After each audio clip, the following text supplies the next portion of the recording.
So today what we are going to look at is we are going to look at two different triangles, and the question is, are these two triangles similar? And so what we want to use is we want to use the angle-angle similarity postulate.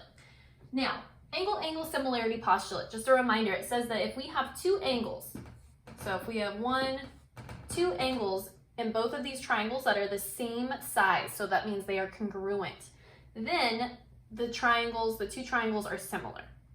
Now, we don't know all of the angles currently, right? There's this one that's missing and there's this one that's missing. So we're gonna have to use our triangle sum theorem in order to find the missing sides. For right now though, we know that this angle X right here,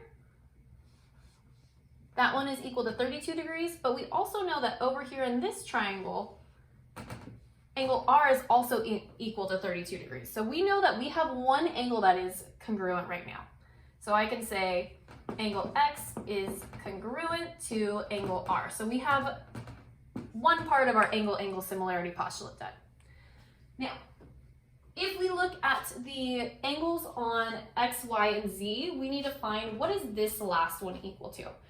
Remember, we can use our triangle sum theorem. We know that together, the measure of angle X plus the measure of angle Y plus the measure of angle Z is equal to 180 degrees. So what we can do is we can just plug in what we know so far. We know that X is 32 degrees, Y is 84 degrees, and measure of angle Z is what we are looking for. So if we simplify that down a little bit, 32 plus 84 is 116.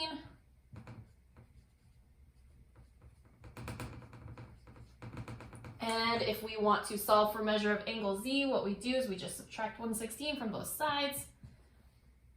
Because remember, we are fair people in math. And what we're going to end up with is measure of angle Z is equal to 64 degrees. So we know this guy right here is 64 degrees using our triangle sum theorem.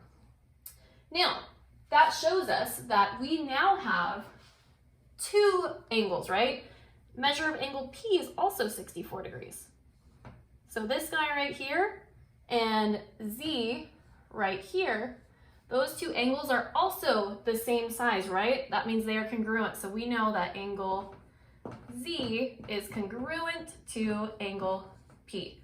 Therefore, we have our two angles. That's all we need, right? Angle, angle. We can say, because of those two angles, that triangle X, Y, Z is similar to the other triangle. X's corresponding angle is R, right? They're both 32 degrees. So R. Y's corresponding angle is going to be Q. And Z's corresponding to 64 is going to be P. So we can say that triangle XYZ is similar to RQP because there are two angles, the 32 and the 64, that are congruent.